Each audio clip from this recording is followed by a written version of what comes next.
کون؟ الذی خلق السماوات والارض، وہی ہے جس نے زمین آسمان بنایا، فی ستۃ ایام، 6 دن، خود کہاں ہے؟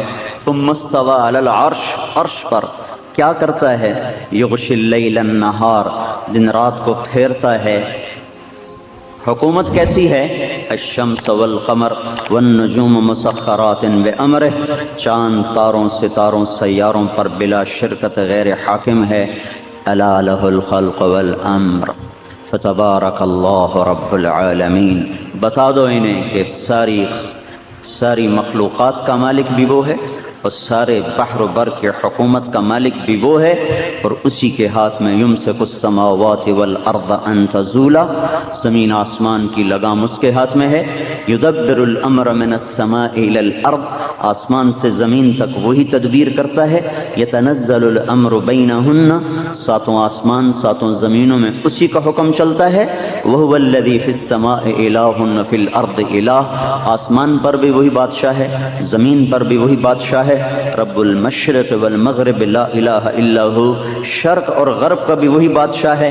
اینما تولوا فثم وجہ اللہ، جدھر دیکھو گے شمال میں جنوب میں فوق تحت آگے پیچھے ہر طرف اللہ نور السماوات والارض، اس کا نور ہے جو چمکتا ہے دمکتا ہے۔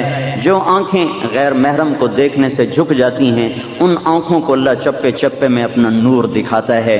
جو آنکھیں آوارہ ہو جاتی ہیں اللہ ان سے یہ روشنی چھین لیتا ہے۔ جو کان گانا سننے سے اپنے آپ کو بند کر لیتے ہیں اللہ ان کو ریت کے ذروں میں بھی اپنی تسبیح سنا دیتا ہے۔ اور جو کان موسیقی کے عادی ہو جائیں ان میں اتنا گند بھر جاتا ہے، اتنی غلاظت بھر جاتی ہے، جیسے کانوں میں میل بھر جائے تو سنائی نہیں دیتا۔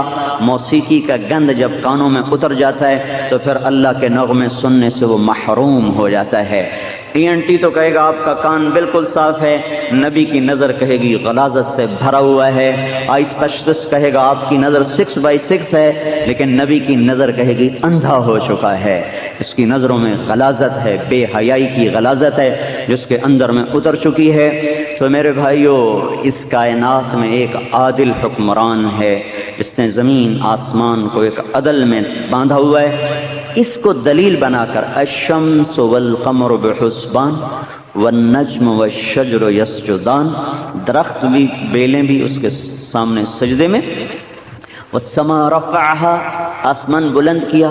ووضع المیزان، اور اس نے عدل کا ترازو قائم کیا۔ اس عدل سے مراد کائناتی عدل ہے، جس میں آپ نے دیکھا 1 سیکنڈ کے اتنے فرضی حصہ بنایا گیا ہے، اگر اس کے برابر بھی ظلم ہوتا تو کائنات برباد ہو جاتی۔ یہ زمین ہر 1 سیکنڈ کے بعد سورج سے 2.8 ملی میٹر دور ہو جاتی۔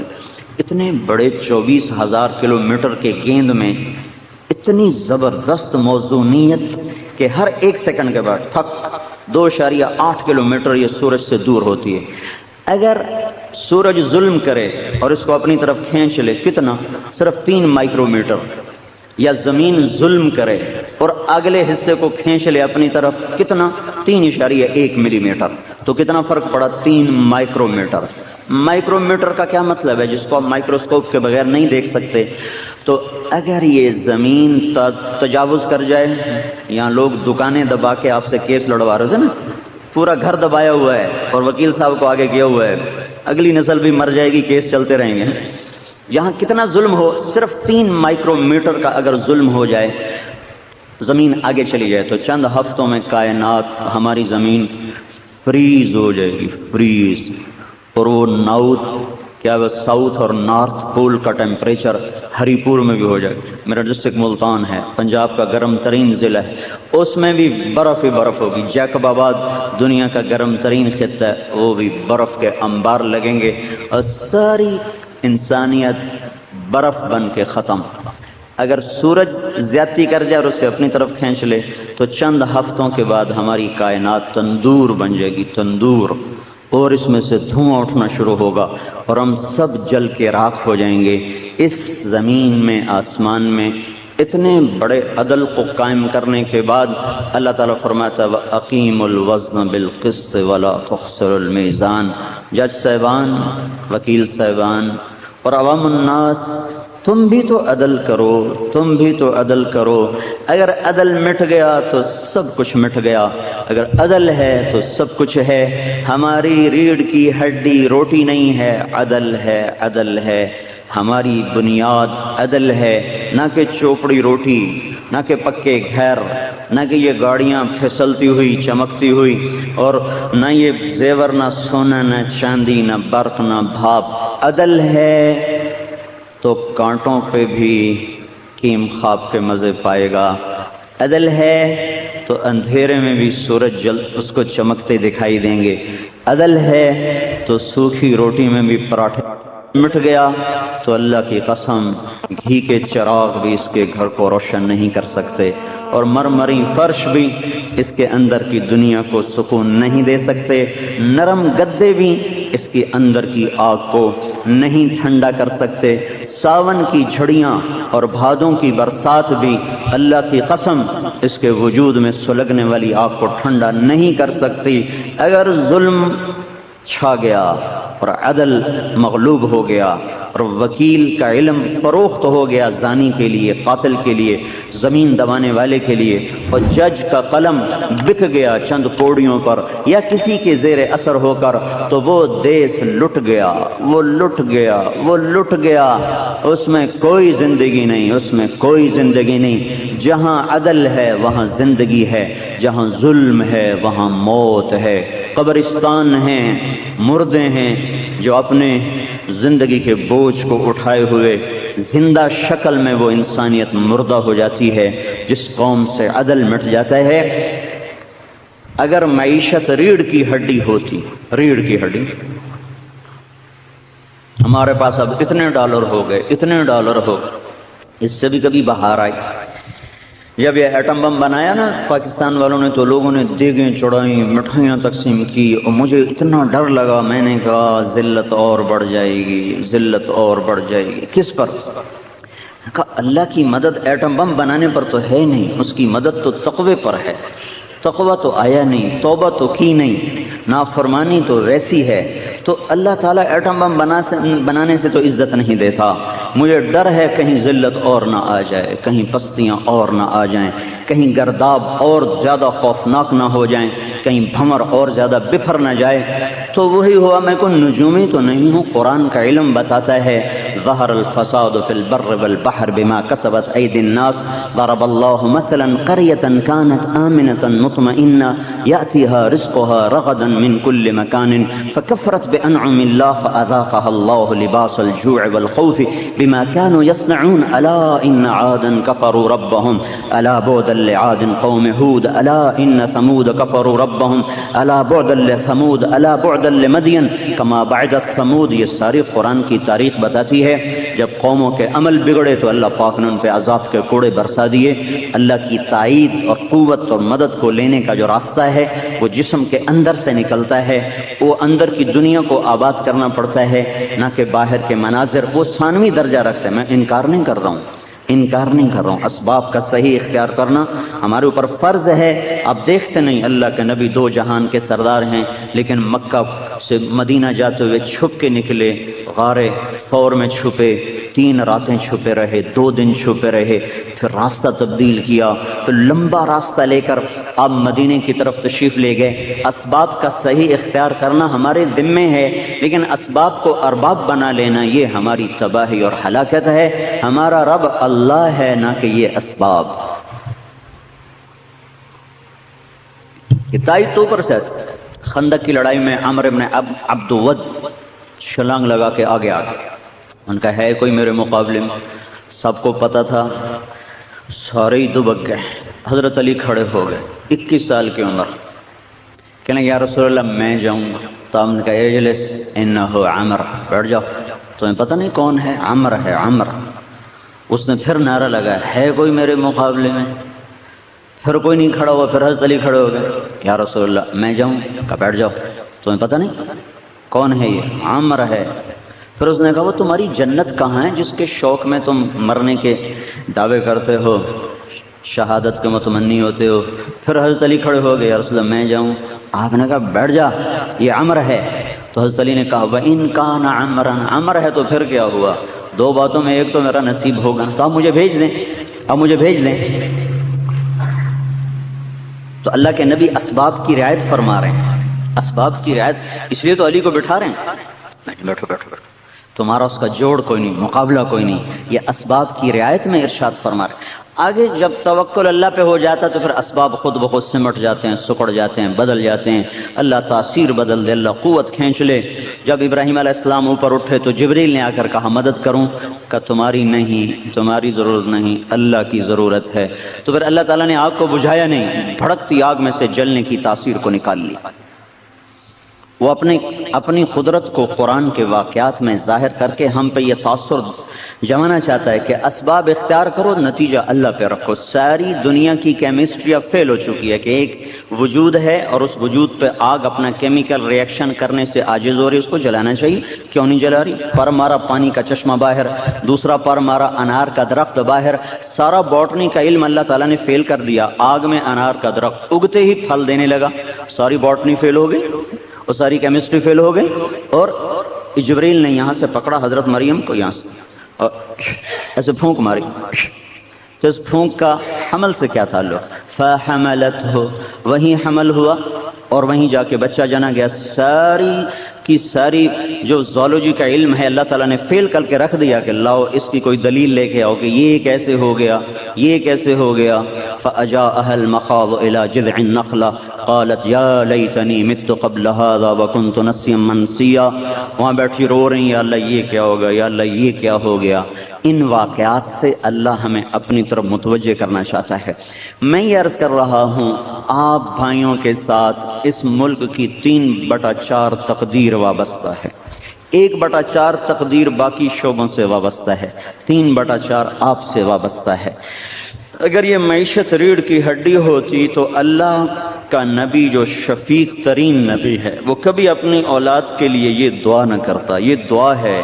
اگر یہ تصور ٹھیک ہو تو پھر یہ بد دعا ہے، اگر معیشت ریڑھ کی ہڈی ہے تو پھر یہ فرمان نبوی بد دعا ہے، اور اگر کوئی اور چیز ریڑھ کی ہڈی ہے تو پھر یہ دعا ہے اللہم اجعل رزق آل محمد قوتا، اے میرے رب آل محمد کی روزی تھوڑی کر۔ ایسا شفیق نبی جو امت کا فاقہ دیکھے تو آنکھوں میں آنسو آئیں، اور ان کی بھوک دیکھے تو اللہ سے دعا کرے یا اللہ ان کو کھانا کھلا، یہ ننگے ہیں کپڑے پہنا، تو اپنی اولاد کے لیے ظلم رہ گیا تھا، اے اللہ آل محمد کی روزی تھوڑی کر۔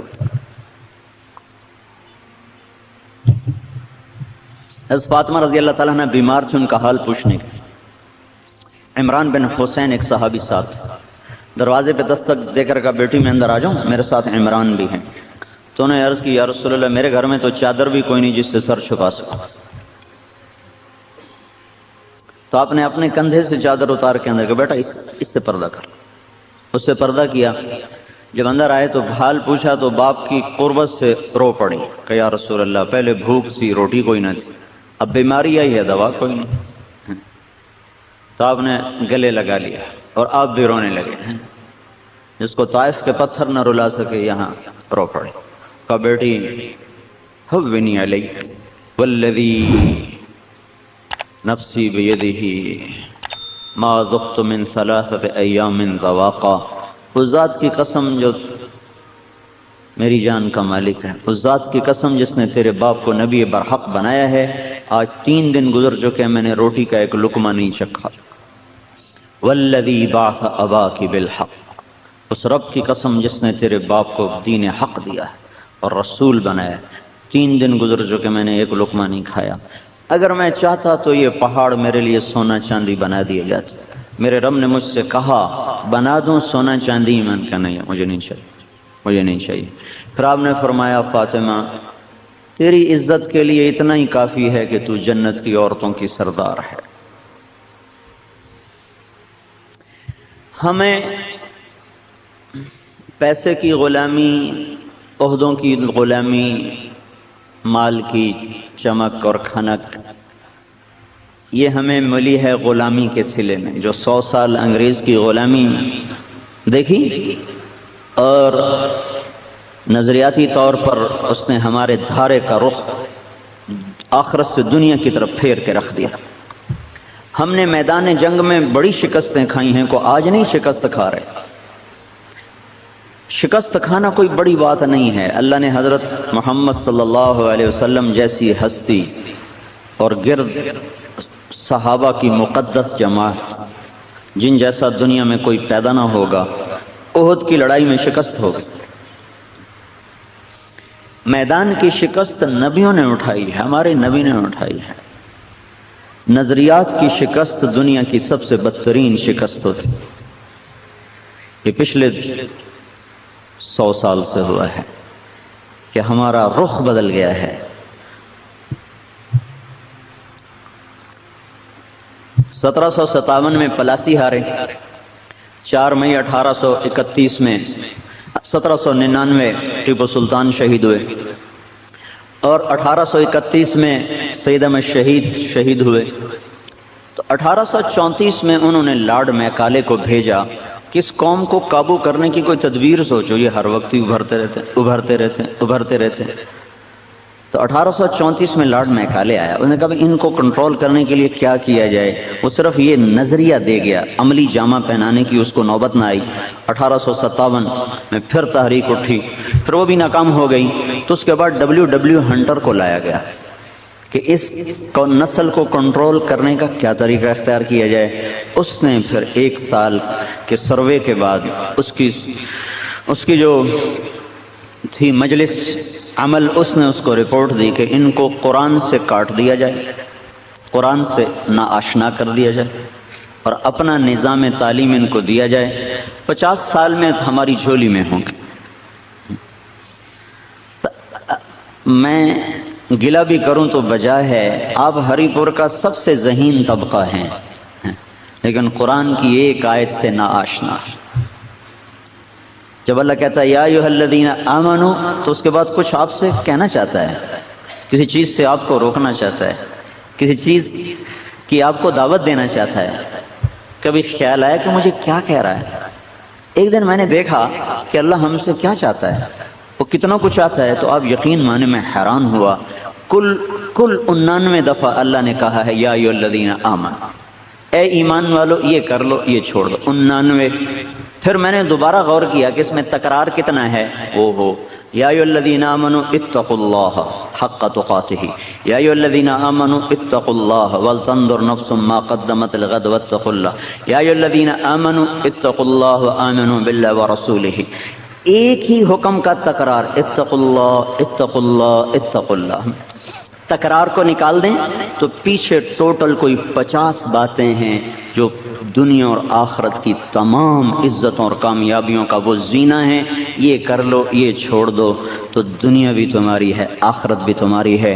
آپ نے فرمایا یا ابا سفیان جئتکم بکرامت الدنیا والآخرہ، ابو سفیان میں تمہارے پاس دنیا اور آخرت کی عزتیں لے کر آیا۔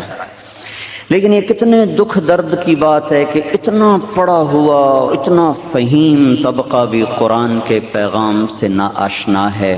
رمضان میں مسجد بھری ہوتی ہے، تراویح ہو رہی ہوتی ہے، ہزاروں آدمی ایک مسجد میں کھڑے ہوتے ہیں، کسی ایک کو بھی نہیں پتہ ہوتا کہ اللہ کیا کہہ رہا ہے، اللہ کیا کہہ رہا ہے۔ سننے والا پڑھتا جا رہا ہے، پڑھنے والا پڑھتا جا رہا ہے، سننے والے۔ انجیل یہ آسمانی کتابیں ہیں، یہ اللہ کا کلام نہیں۔ ایک باریک فرق، تورات، زبور، انجیل یہ آسمانی کتاب ہے، کلام اللہ نہیں۔ قرآن آسمانی کتاب بھی ہے اور کلام اللہ بھی ہے، کلام اللہ بھی ہے، آسمانی کتاب بھی ہے۔ وہ چونکہ آسمانی کتاب تھیں، کلام اللہ نہ تھا، وہ مٹ گئیں، ان کی زبانیں مٹ گئیں، ترجمے رہ گئے۔ آپ لوگ دیکھتے نہیں ہر جگہ فوٹو اسٹیٹ نہیں چلتا، بلکہ اہم چیزوں پر اصل دستاویز پیش کی جاتی، اہم چیزوں پر اصل دستاویز پیش کی جاتی۔ اصل لاؤ، اصل ہے، فوٹو اسٹیٹ نہیں۔ اب تو وکیل حضرات یا جج حضرات اصل لائی جائے، اصل تو نہ تو کوئی انجیل کی اصل موجود ہے، فوٹو اسٹیٹ ہے، نہ کوئی تورات کی اصل ہے، فوٹو اسٹیٹ ہے۔ اس کا کیا اعتبار؟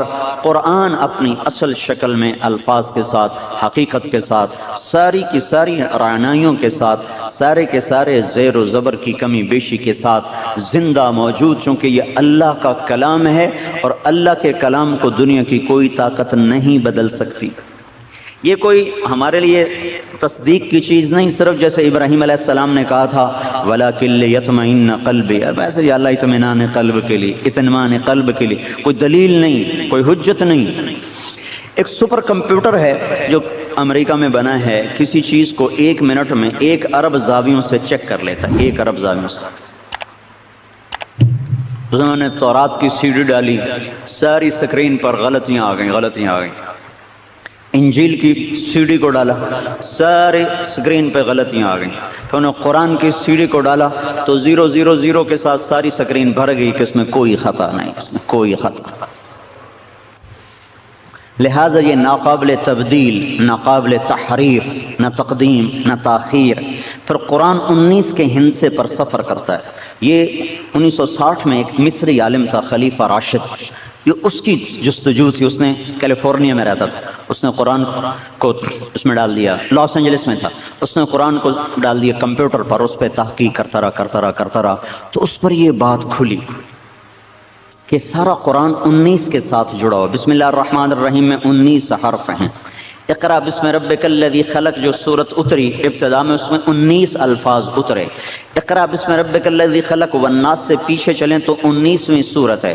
قرآن کی 114 صورتیں جو 19 پر تقسیم ہو جاتی ہیں۔ یہ میں نے آپ کو مثال سے عرض کیا کہ 19 کے ساتھ کیسے قرآن جڑا ہوا ہے۔ سارا قرآن 19 کے ساتھ جڑا ہوا ہے۔ 1998 میں امریکہ گیا تھا تو وہاں ایک ہمارے دوست تھے، وہ پی ایچ ڈی ہے فزکس، تو ایک سیمینار تھا ویل یونیورسٹی میں، سارے P H Ds 400 P H Ds اس میں مدعو تھے۔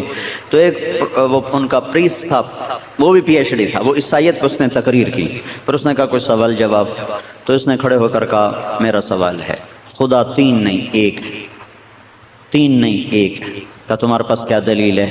کہ یہ میرا قرآن ہے، اس میں اللہ کا دعویٰ ہے کہ قل هو اللہ احد۔ تو اس نے کہا یہ کیا دلیل ہے کہ یہ آسمان کی کتاب ہے، یہ اللہ کا کلام؟ انہوں نے کہا تمہارے پاس سپر کمپیوٹر، اس میں ڈالو، اس میں یہ دیکھو کہ اس میں 19 کا ہندسہ ٹریول کرتا ہے، کہیں لوز کر جائے تو یہ اللہ کی کتاب نہیں۔ پھر تم اپنی انجیل کو بھی ڈالو، تم دیکھو گے قدم قدم پہ وہ ٹوٹے گا، کسی ہندسے کے ساتھ اس کا جوڑنا ہوگا۔ تو اگر میری بات سچی ہے، تو اگر یہ تحقیق سچی ہوگی تو میری بات بھی سچی ہوگی۔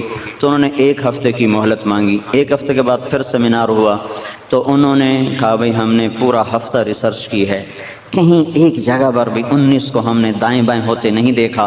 اتنی بڑی کتاب کو ایک ہندسے پر جمع کرنا صرف اللہ ہی کا کام ہے اور کوئی ریاضی دان یہ نہیں کر سکتا۔ اس پر 70 پی ایچ ڈیز مسلمان ہوئے، اس میں وہ پریسٹ اور پادری خود بھی مسلمان ہوا۔ پڑی پارسی بیچے تیل، یہ دیکھو قسمت کے کھیل، پارس گھر میں اور بیچ رہا ہو تیل اور تیلی بن کے بیٹھا ہو، قرآن اور حدیث گھر میں ہو اور انگریزوں کے قانون سے لوگوں کو انصاف دینا چاہے، کیا لست و محا لست و جنوں، یہ کیسے ہو سکتا ہے؟ تو اس میں مشکل جو پیش ہے، جو میں عرض کر رہا تھا، ہم نظریاتی طور پر پیسے کے غلام ہو گئے، چیزوں کے غلام ہو گئے، چوپڑی کے غلام ہو گئے اور آخرت کو بھول گئے، اللہ کو بھول گئے، جنت کو بھول گئے، اللہ کے محبوب کو بھول گئے۔ لہذا جب کوئی گاڑی ڈیٹ ٹریک ہو جاتی ہے تو پھر اس کی منزل تو کوئی نہیں ہوتی، ممکن ہے وہ لڑکنیاں کھائے، قلع بازیاں کھائے، کسی درخت سے ٹکر، کسی گاڑی سے ٹکر، کسی کھڈے میں گرے، چونکہ وہ اپنی اصل سے ہٹ گئی ہے۔ ہم اپنی اصل سے ہٹے، ہمارے لیے بنیاد تھی اللہ راضی ہے تو ہم کامیاب ہیں، اللہ ناراض ہے تو ہم ناکام ہیں۔ اللہ کا راضی ہونا میری کامیابی ہے اور اللہ کا ناراض ہونا میری ناکامی ہے۔ اگر وہ ناراض ہے میں ناکام ہوں، اگر وہ راضی ہے میں کامیاب ہوں۔ اس نظریے پر ہم ٹیپو سلطان کو صحرا پہناتے ہیں اور میر صادق کو پر لعنت برساتے ہیں کہ حالانکہ جائیداد تو وہ بنا کے میر غلام علی لنگڑا اور میر صادق تو خیر موقع پر ہی قتل ہو گیا، سو میر غلام علی لنگڑا تو بہت کچھ بنا گیا، ٹیپو تو بازی ہار گیا، سراج الدولہ بازی ہار گیا، میر جعفر حکومت لے گیا۔ لیکن جب بھی ہم اپنے دل کی دنیا میں جھانکتے ہیں تو ہماری عقیدت میر جعفر کے ساتھ نہیں، سراج الدولہ کے ساتھ ہے، ہماری محبت ٹیپو کے ساتھ ہے، میر غلام علی لنگڑے کے ساتھ نہیں ہے۔ جب ہم دلی کی جنگ آزادی کو دیکھتے ہیں تو ہارا ہوا جرنیل ہے جنرل بخت خان، ہم اس کے لیے عقیدت کا جذبہ رکھتے ہیں، اور مرزا الہی بخش اور نجف خان اور نواب شجاع الدولہ کہ جنہوں نے ساز باز کر کے 1857 میں دلی کا سودا کر دیا تھا، انہوں نے بڑی بڑی جاگیریں بنائیں، میر رجب علی تھا جو سارا بہادر شاہ ظفر کا خزانہ ہی پھر اٹھا کے لے آیا تھا انگریزوں سے ساز باز کر کے. اور یہ جو امبالہ کا جو ضلع ہے یہاں آ کر اس نے بہت بڑا محل بنایا. وہ بہت ایک حوض تھا جس میں فوارے بنائے گئے جس میں سے شراب نکلتی تھی شراب. اور پھر وہاں بیٹھ کر وہ جام کا دور چلتا تھا. لیکن وہ بدبخت چند دن کی بہار کے پیچھے ہمیشہ کی بربادی لے کے چلا گیا.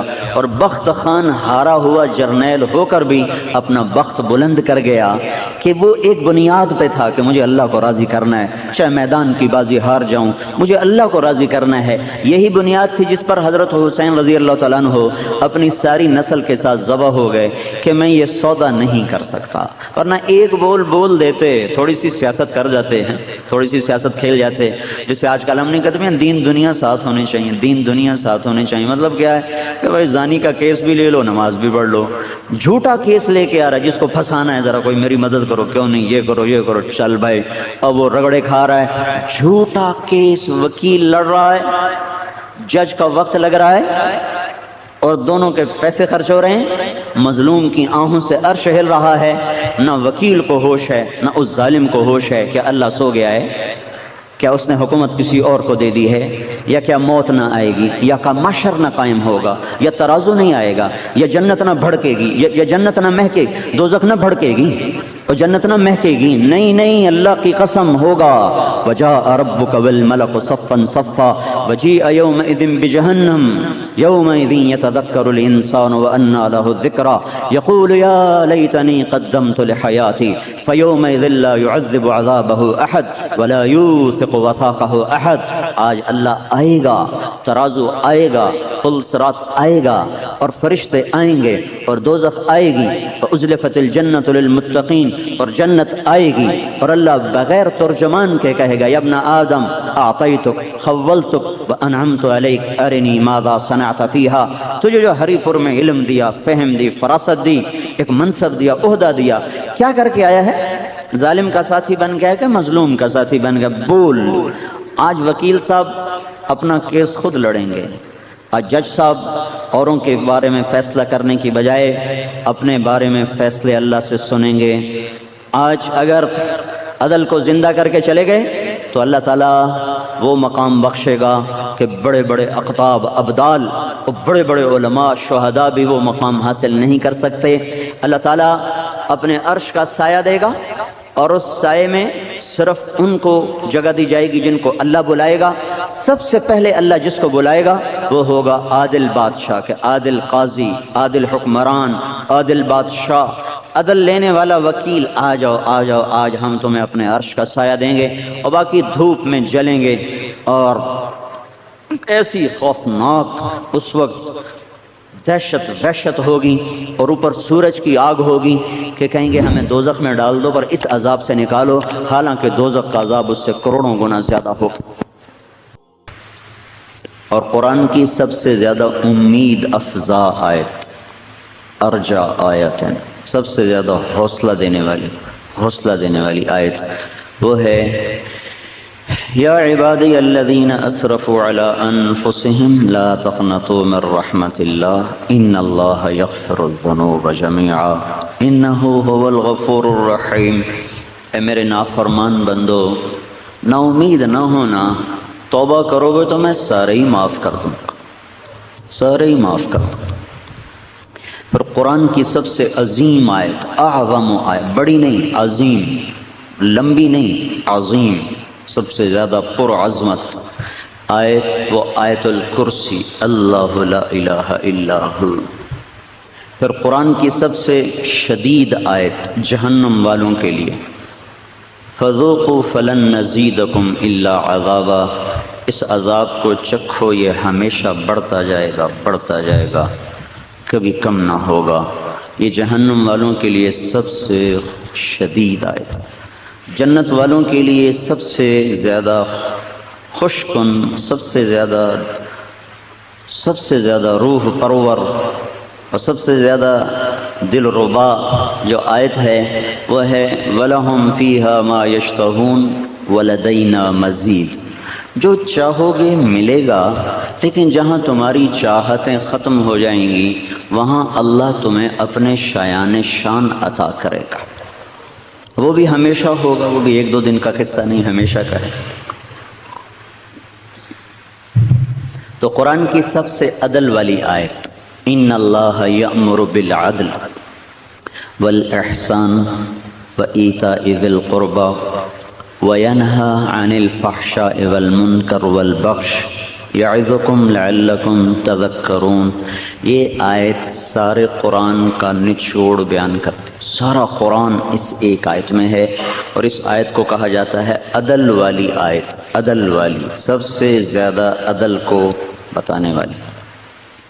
سارا اسلام دو چیزوں میں ہے، امر اور نہیں، یہ کرو یہ نہ کرو، یہ اختیار کرو یہ چھوڑ دو۔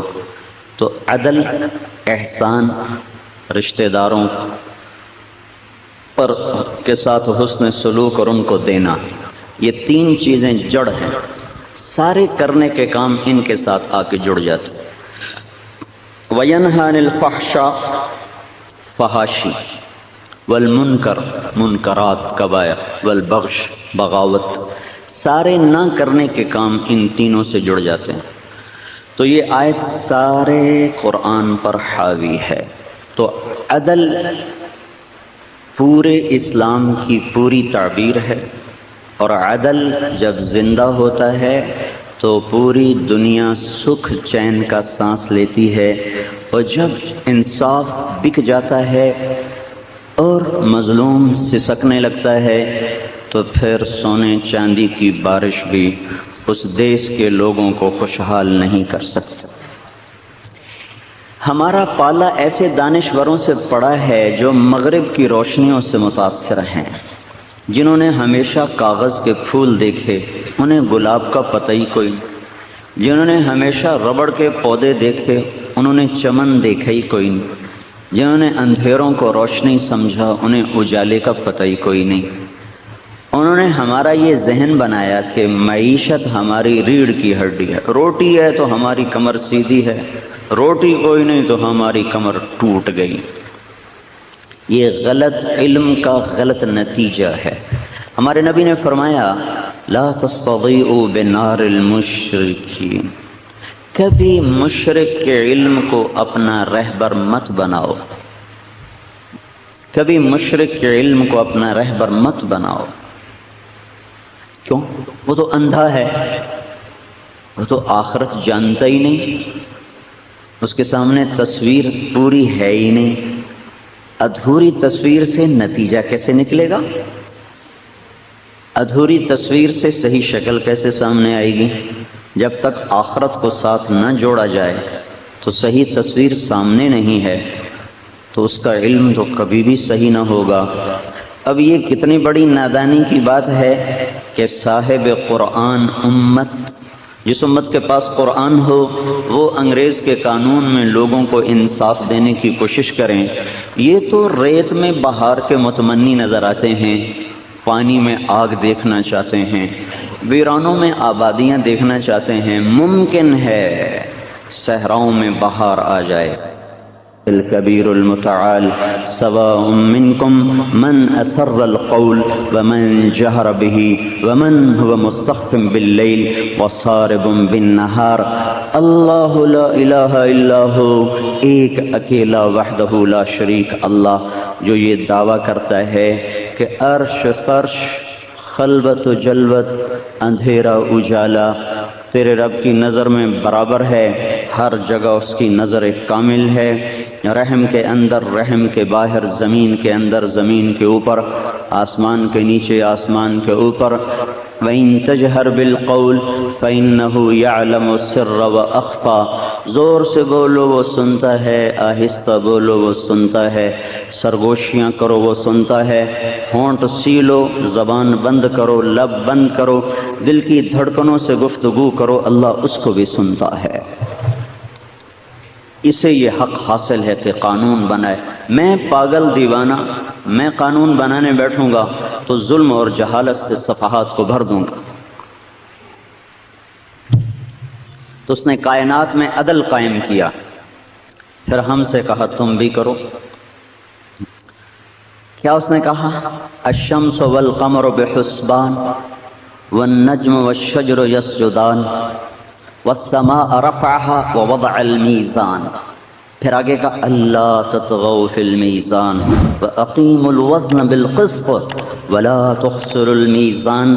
یہ اللہ نے کائناتی عدل کو، کائناتی عدالت کو دلیل بنا کر آپ وکلاء سے، جج صاحبان سے عدل مانگا ہے. کرو. وہ چاہتا تو ہمارے اندر بھی زبردستی نافذ کر دیتا، لیکن اس نے سورج چاند کی گردش، لیل و نہار کی گردش، زمین کا بچھنا، آسمان کی بلندیاں، ان میں ایک توازن قائم تھا جس کا نام عدل. توازن، عدل، ایک ہی لفظ عدل. یہ کتنا محکم ہے، کس قدر یہ طاقتور ہے. آج سے کچھ 15 ارب سال پہلے دھماکہ ہوا. اولم یر الذین کفروا ان السماوات والارض کانتا رتقا. انہیں بتاؤ کافروں کو کہ زمین آسمان ایک ملا ہوا مادہ تھا. ففتقناہما، ہم نے اسے پھاڑا. ففتقناہما، ہم نے اسے پھاڑا اور اسے جدا جدا کیا. اس میں یونان کا فلسفہ یہ تھا کہ دنیا کی نہ کوئی ابتدا ہے نہ کوئی انتہا ہے، لہذا جو مرضی کرو. ظالم مظلوم برابر، حسین اور یزید برابر، ابن زیاد اور حسین برابر. یہ یونان کا جو قدیم فلسفہ ہے کہ دنیا کی کوئی ابتدا کوئی نہیں، کوئی انتہا کوئی نہیں. لہذا یہ جنگل ہے، جیسے جنگل میں جو ہو جائے وہی ٹھیک ہے، ہری پور میں جو ہو جائے وہی ٹھیک. اس فلسفے کو 18ویں صدی میں دم توڑنا پڑا. جب سائنسی تحقیقات سامنے آئیں تو اتنا پتہ چلا کہ نہیں، کوئی ابتدا ہے، کوئی ابتدا ہے. پھر وہ اتفاق کیا ہے. پھر یہ ساتھ، چونکہ اللہ کا اقرار پابندیاں لاتا ہے اور انسان پابندیوں سے ڈرتا ہے، تو یہ بات ڈارون تھیوری جو 1809 میں پیدا ہوا، 1883 میں مرا ہے، ایسے ہی بن گیا، ایسے ہی بن گیا، اتفاقاً بن گیا. اس نظریے کی بنیاد پر بھی جو ہو جائے وہی ٹھیک. پھر سائنس نے اور آنکھ کھولی تو 1929 میں کیلیفورنیا کا ایک سائنسدان ہے ایڈون ہبل، اس نے دیکھا کہ کائنات بڑے منظم طریقے سے پھیل رہی ہے، اس میں ایک نظم ہے، ایک ضبط ہے، ذرا ظلم و ستم نہیں، ایک عدل ہے، عدل، انصاف ہے، انصاف. کل فی فلک یسبحون، اپنے اپنے مدار پہ ہر چیز یوں جا رہی ہے اور ان کی رفتار بڑی تیز ہے. پھر 1948 میں یہ بات پایا ثبوت تک پہنچی کہ جب کائنات پھیل رہی ہے تو کبھی کٹھی بھی تھی، اور جب کٹھی تھی تو ایک دھماکے سے پھٹی، اور دھماکے سے چیزیں بکھرتی چلی گئیں اور کائنات وجود میں آتی چلی گئی. اس کو آگے بڑھایا آسٹریلیا کے ایک سائنسدان نے، پال ڈیوس نے. اس نے کہا یہ کیسے ہو سکتا ہے کہ یہ خود بخود ہو گیا ہو؟ دھماکہ اتنا عقل مند ہوتا ہے؟ بار روم میں دھماکہ ہو اور وکلاء اڑتے ہوئے اپنے اپنے جا کر چیمبر میں فٹ ہو جائیں، اور جج صاحبان عدالت میں فٹ ہو جائیں، مولوی صاحب جا کر اپنی مسجد میں فٹ ہو جائیں، یہ بھی کبھی ماننے کی بات ہے؟ دھماکے کا مطلب تخریب ہوتا ہے، تعمیر نہیں. دھماکہ تخریب ہے نہ کہ تعمیر. تو یہ دھماکہ اتنا عقل مند تھا کہ اس نے چیزوں کو اس طرح بکھیرا کہ اس میں دو طاقتیں پیدا ہوئیں. ایک رفتار دھماکے سے، ایک مادے کی گریوٹی اور کشش. اس میں اگر ذرا بھی ظلم ہو جاتا، اگر گریوٹی ظلم کر جاتی اور رفتار پر حاوی ہو جاتی، یا رفتار ظالم ہوتی اور وہ گریوٹی پہ حاوی ہو جاتی، کتنی دیر کے لیے، کتنی دیر کے لیے، تو یہ کائنات زیر و زبر ہو جاتی. 1 سیکنڈ کے فزیکلی 1000 حصے کیے جا سکتے ہیں. 1 سیکنڈ کے فزیکلی 1000 حصے ہو سکتے ہیں. اس کے بعد پھر وہ صفر ہو جاتا ہے، عدم شروع ہو جاتا ہے. وہ جو کہتا ہے فرض کرو اگر 1 سیکنڈ کے 10 لاکھ کھرب حصے کیے جائیں، 1 سیکنڈ کے 10 لاکھ کھرب حصے کیے جائیں، پھر 1/10 لاکھ کھرب حصے کے برابر اگر رفتار بڑھ جاتی تو کائنات تباہ ہو جاتی. اگر کشش بڑھ جاتی تو کائنات سمٹ کے سکڑ کے پھر وہ گم ہو جاتی. وہ کہتا کون پاگل یہ کہتا ہے کہ یہ خود بخود ہو گیا؟ کوئی تو ہے ہیچ چیزیں خود بخود چیزیں نشد، ہیچ آہن خنجرے تیغے نشد. هیچ حلوائی نشد استاز کار تا غلام شکر ریزے نشد، مولوی ہرگز نشد مولا روم تا غلام شمس تبریزے نشد۔ کوئی یہاں یہ وکیل خود بخود بن گئے، یہ اتنی بڑی کرسیاں اور یہ عمارتیں خود بخود وجود میں آ گئیں۔ یہاں آ کر انسان اب خاموش کھڑا ہے، وہ یہاں تک تو پہنچ گیا کہ کوئی خالق ہے، کون ہے اس کا انہیں پتہ نہیں چل رہا۔ بل ادارک علمہم فی الآخرہ، یہاں آ کے وہ تھک گئے، پتہ نہیں ہے صحیح کوئی ہے، کون ہے ہم سے نہیں پوچھتے چونکہ ہمارے علم اور عمل میں جوڑ کوئی۔ میں بنگلہ دیش سے واپس آ رہا تھا، وہاں اجتماع تھا جیسے رائمنڈ میں اجتماع ہوتا ہے۔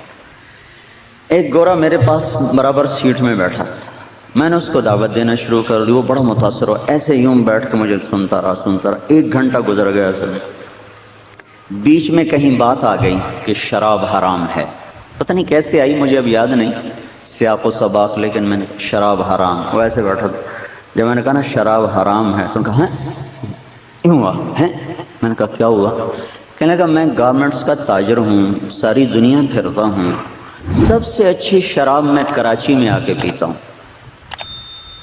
اور تم کہتے ہو شراب حرام ہے، تو ہم سے کیوں نہیں رجوع کرتے؟